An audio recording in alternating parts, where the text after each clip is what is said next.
जे टेक्स्चर्स वगैरे टाकायला वाटतात ना, तर मला फक्त टेक्स्चरमध्ये सुद्धा काम करायचं आहे. म्हणजे फिगर्स नसून फक्त टेक्स्चर्समध्ये मी किती प्रकारच्या पेंटिंग्स करू शकते, त्याच्यात माझ्या फिलिंग्स टाकता येतील का, म्हणजे ॲब्स्ट्रॅक्टप्रमाणे ज्याला आकारच नाही आहे अशा प्रकारे. मला आता आम्हाला ड्रॉइंग टीचरसुद्धा नव्हते लहान असताना, त्यामुळे मी ड्रॉइंग फक्त स्वतःपुरती करायची.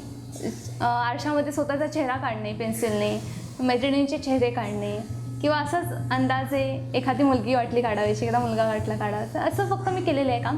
असं प्रॉपर टीचर आले आणि टीचरने आम्हाला सांगितलं आहे की असं असं करा वगैरे, असं कधीच नव्हतं.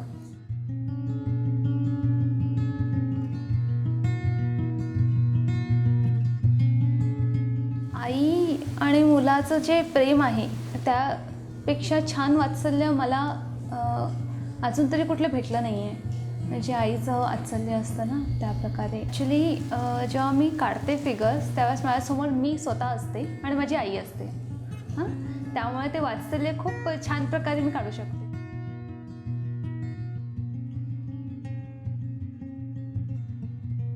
ॲक्च्युली प्रत्येक माणसाला कला ही समजली पाहिजे, नॉर्मल माणसालासुद्धा, कारण ते जगण्याचं सार आहे.